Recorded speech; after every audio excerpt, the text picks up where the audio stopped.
Um, Hi everybody. We're talking about Spider-Boy, Shazam, and these two gunslingers. Thank you, man.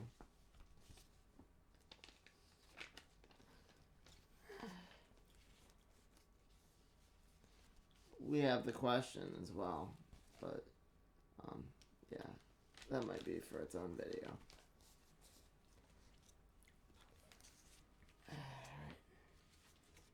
So, comic time again. First, with the Spider-Boy, they did not address where it takes place in Spider-Man. I'm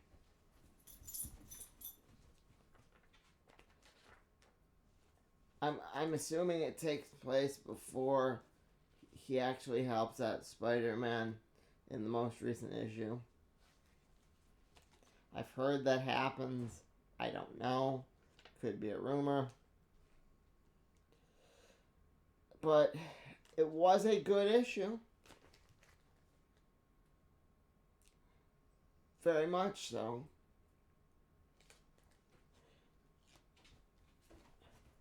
Mom and I both enjoyed it. It didn't require me. We weren't stopping and explaining who this guy is, who that guy is. I liked that the bad girl is no longer Spider Girl. It's the first appearance of her bad guy alter ego, Funhouse.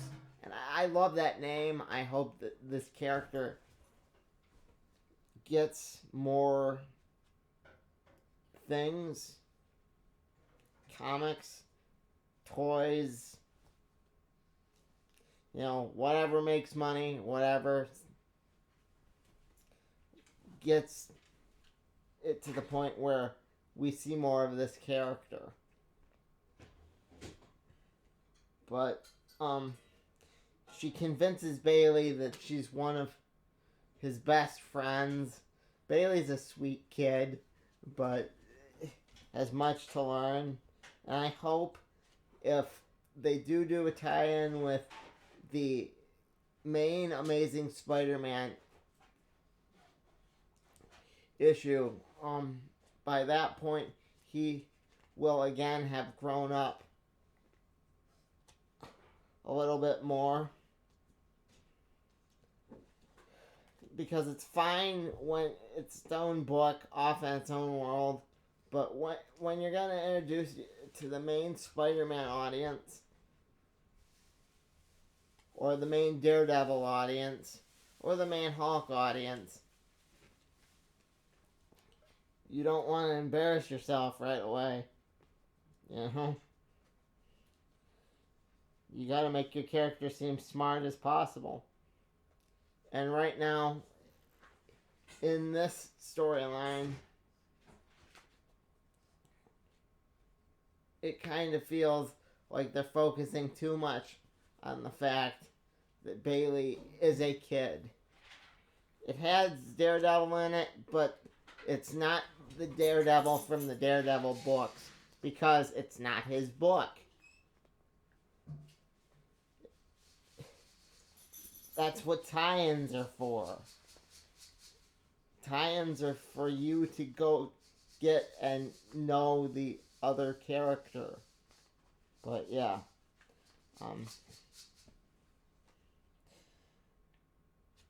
I enjoy Daredevil in this. That's how I know that he's not as hardcore as he was back in the Kevin Smith days, when Quesada was writing him. He didn't throw out any bad but one-liners like, that makes That makes 12 pieces of silver, Judas. The line from Iron Man to Iron Man from Daredevil in Civil War. There was nothing like that in here. This kind of felt like Dragon Ball, where they're all just sitting around in a tournament. Mom pointed out that everyone has a sidekick in this. All the bad guys. They're all little. And I was like, well, it'd be weird to have him fight grown-ass adults, which, true. And I'm glad they're building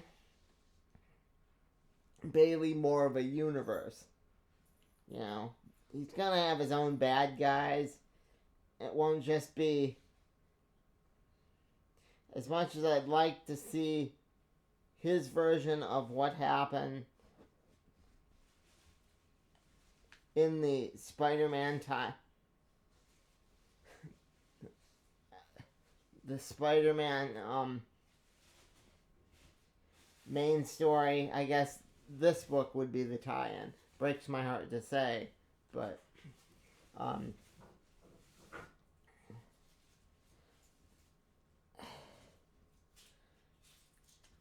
he,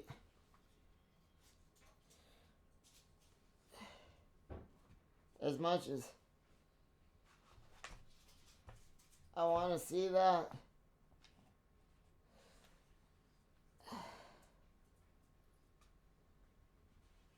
yeah,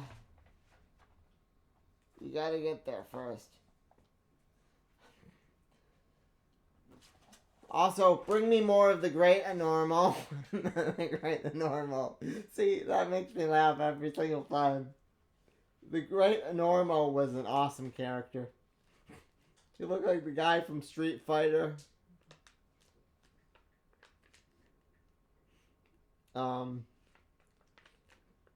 I hope he's not dead.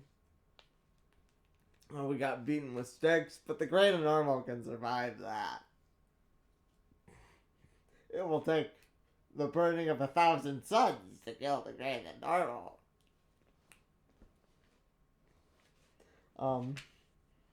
Yeah. I give the book a 3. It's not as good as when he was helping out Madam Web, the first story arc, but at the same time, it was a good book. I still think it would require Shang-Chi to be a better book, because you're like having a mystical Marvel moment, and there's no Shang-Chi, no Iron Fist. I mean, it's probably going to be a joke and turn out that the Dragon Fang, or what they're in the tournament for, is probably going to be chocolate. But if it is anything serious and to be brought back again, you should probably make it stick out first. So,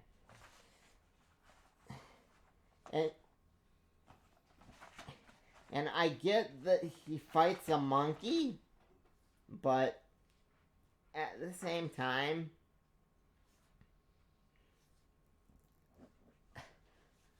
I want to see that serious ending. You know? I still wonder what future Bailey looks like.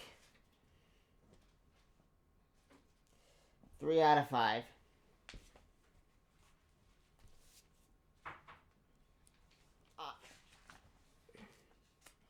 On to Shazam.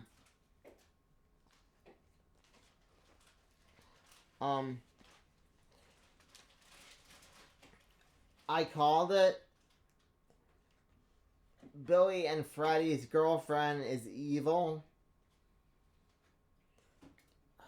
Dr. Savannah's wife apparently dies off panel, like of cancer. And you find out later it's Dr. Savannah's wife, because the other girl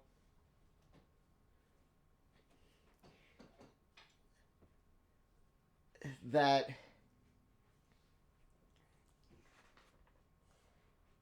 Mary's teacher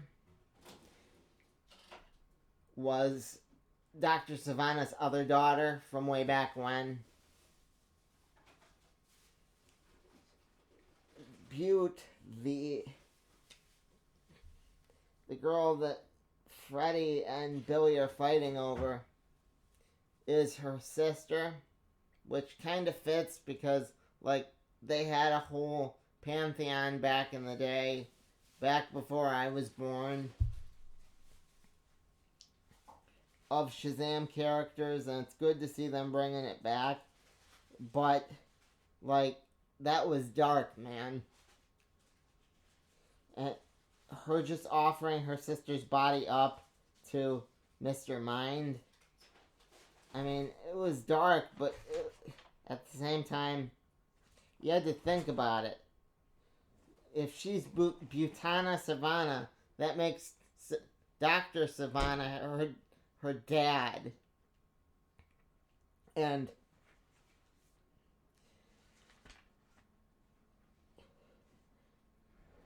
that also means, just like I said, that Dr. Savannah's wife died off panel.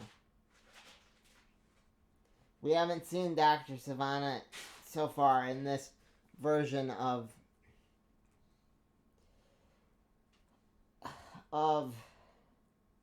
Shazam. But when he does show up, I hope it's a decent big appearance. All those little Mr. Minds were like segments of this Mr. Mind, which means he can like regenerate or whatever. Yeah. They didn't explain about his time traveling, about 52, about any of that. They didn't say that the Jeff Johns stuff wasn't canon, but at the same time, how are you going to work this in with whatever happened with the Jeff Johns stuff? I'll be curious to see. It was kind of refreshing that the guy that was playing host to Mr. Mind before was in fact being controlled by him, and that I was right. She'd have to do whatever she has to do within these 2 issues here.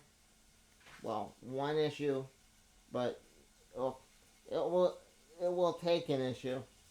They say come back right at the end there. But I know at some point they're gonna have the John meeting Shazam annual, Superman's son. I know he's gonna meet Shazam. That's already been announced. But overall, it was an okay issue. I want to see if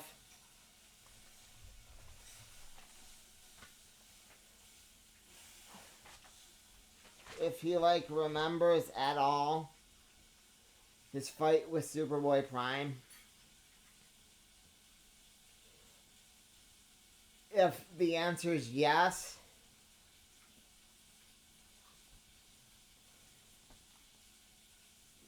I mean, how much of the stuff from the prior run is still part of the story?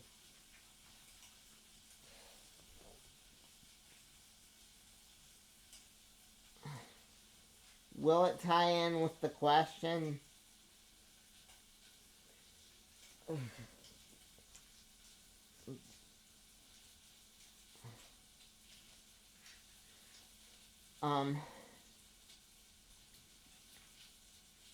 like I said, I appreciate them.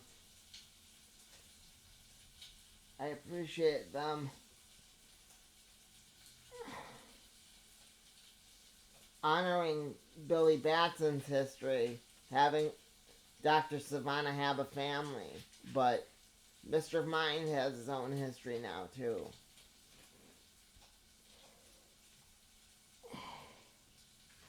Yeah.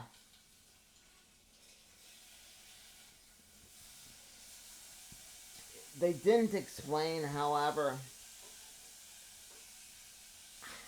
how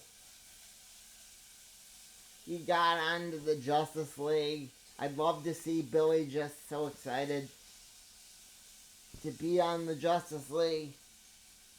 I mean, he's like same problem I had with Spider-Boy. He's a kid. Of course he'll be happy to be on the Justice League.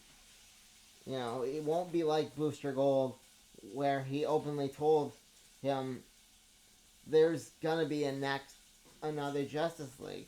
And that the Justice League they're doing now is that Justice League. So, again, just a thought. If you're making the greatest version of Justice League, it should have a story having to do with this. Shazam.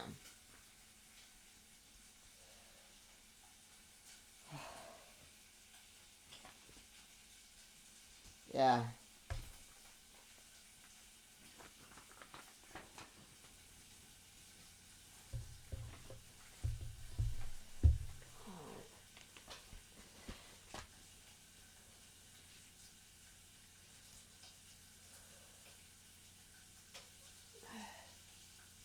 Hang on 1 minute. Mom. Yeah, I do. Pass me the Spawn, Mom. Gun Slingers? Yes. 33 and 34. Okay. Gun Slinger Spawn. 33, 34. 34 reminded me of a medical drama. Like McFarlane was watching too many medical dramas that night. And because what happens is he gets shot because he gets in trouble for shooting that guy way back in 32. He gets in trouble for shooting that guy. The police have their way with him. And needless to say, he goes to a hospital. Presumably when he's conscious, they're going to arrest him. But the end of this, he's in like a coma dream. And it's like in black and white. Okay, it is in black and white.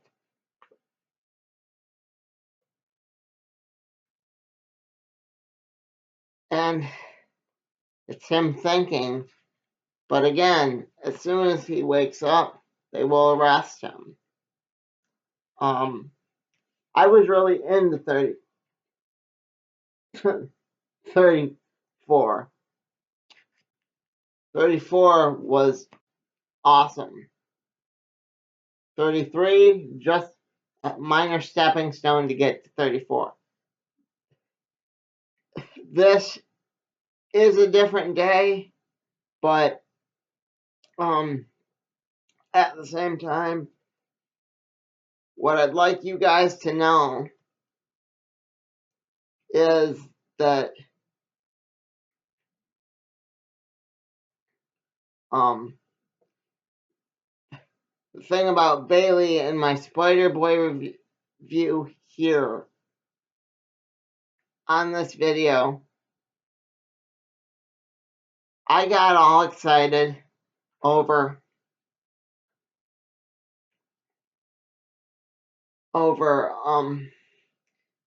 them seeing Bailey's future in the mainline Spider-Man in Marvel. Turns out you don't get to see it. It's just him collapsing. Needless to say, Image delivered what they promised. Marvel kind of did not. And I don't think that in the Spider-Boy comic I review in this video, you just saw me review, that the whole series is gonna stop being memorable. I just don't think that one storyline is. And I think these two gunslingers will be more memorable than the one Spider-Boy storyline. I take that to the bank. I'm sorry I don't have much more to say about them, but that's because I don't have a whole lot to, well, complain about. These were awesome reads. If Gunslinger got any better, um, more people should be talking about it. I hope it does. I want to go back and reread Spawn. I have 350, I think it was. I would like to review that here on the channel. Let me know if you guys are interested. Otherwise, I've been Bob. This has been The Other World According to Bob. Bob out.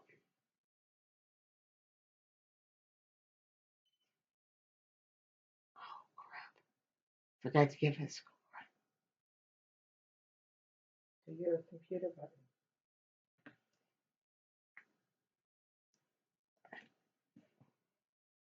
Why? Because you got to turn that off too.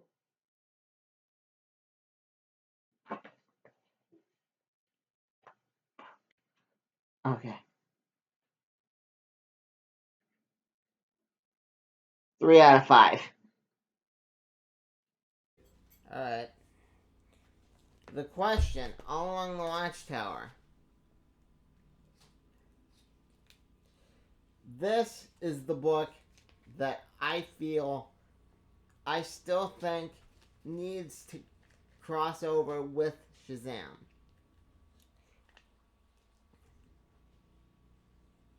I know that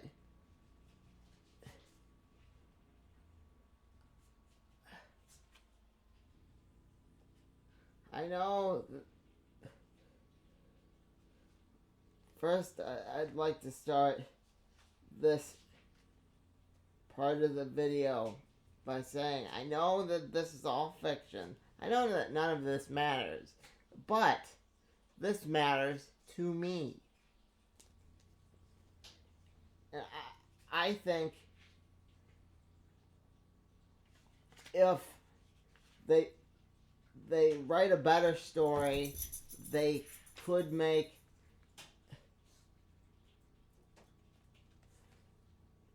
a better movie of it down the line. If that makes any sense.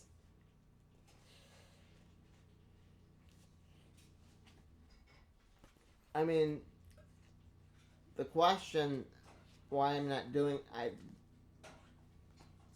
I'll pick up number 1 next time. Had to see if it was any good. But the question is currently in charge of security on the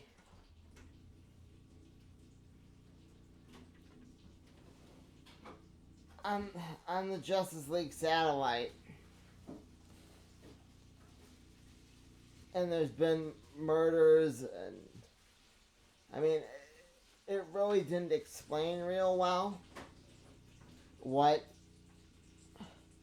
went on in issue 1, but from what I could gather, some shapeshifter wants you to think it's Batwoman, but Renee Montoya, the Question, is still doing her Renee Montoya thing, even though she's employed by the Justice League now.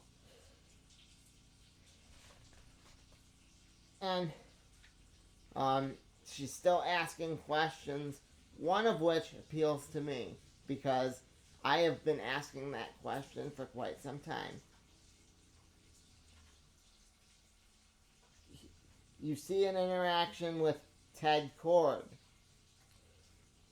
and he says, "What's wrong?" And then she says something along the lines of, "You're not Ted or you're not dead," which, yeah, I think Renee Montoya still doesn't remember this guy, Dr. Manhattan. She still doesn't remember him tampering with her universe. I don't know how I connected in, but what I do know is, as a fan, that the idea of time tampering appeals to me because the Mandela effect's real big right now. Like that is something a lot of people have been into for quite some time. And he does say he's going to a different universe at the end there. But yeah, that was a story for Doomsday Clock. And the Question still has to clean up him in Future's End. The first of the Shazam run that's currently going on right now. He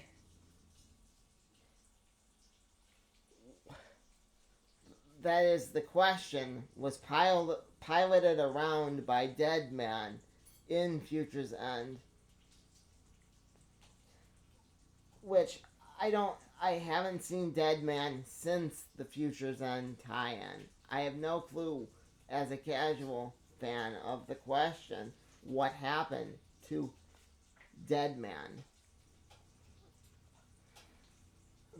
There's a lot of fun possibilities they could finally get rid of the Future's End universe. They could be like, Future's End isn't on the way. Didn't happen and isn't on the way. Anyway, just a thought.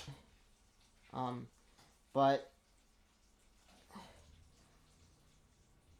I kind of liked it, but again, they need to keep in mind the Stanley adage that every comic is someone's first comic. And they really don't do a good job, as a casual fan of the Question, explaining who the Question is, why she's patrolling around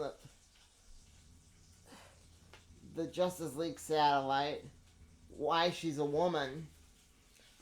They don't say you were a fan of Charlie, the man Question. You'd be totally lost, because he used to be a guy, not a woman. He used to be a guy, and now he is her. Or if you just stopped by after Final Crisis, why isn't she just still investigating the New Gods? You don't know. shouldn't be playing it like someone's gonna read Wikipedia and everything's gonna be okay. They should use this book to clean up continuity.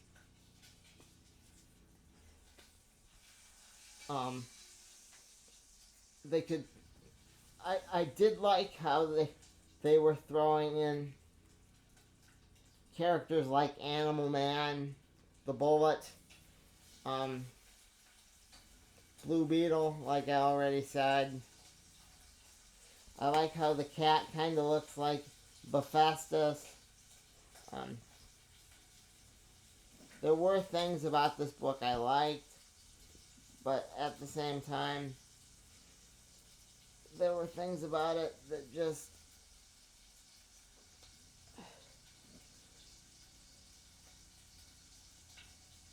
I was going, no, that will make things entirely worse.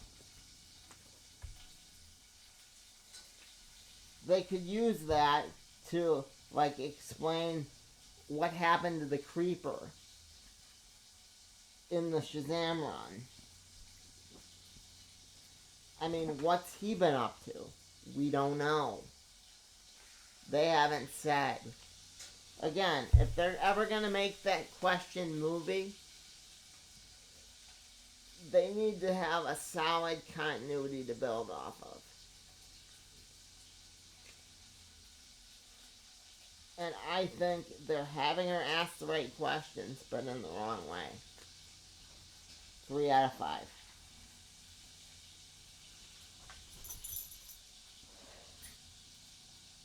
Eradicator looks different. I'm sorry. Just...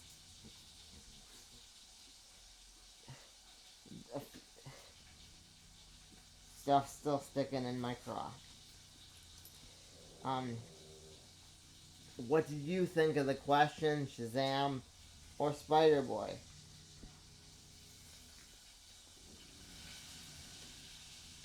Am I wrong that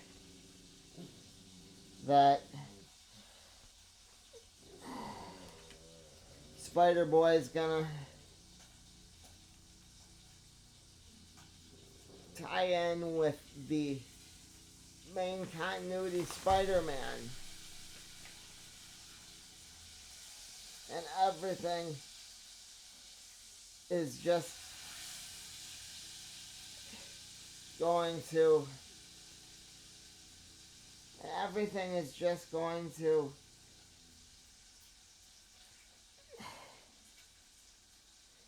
be forgotten about in the next few years. That prediction still stands.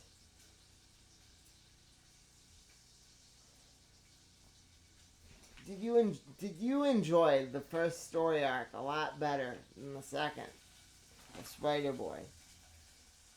What did you think of Shazam? Would you make it your pick of the week?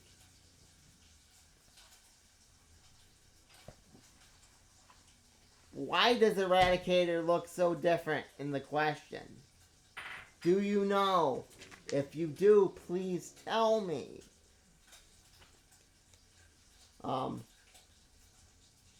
Is it time tampering? Am I wrong?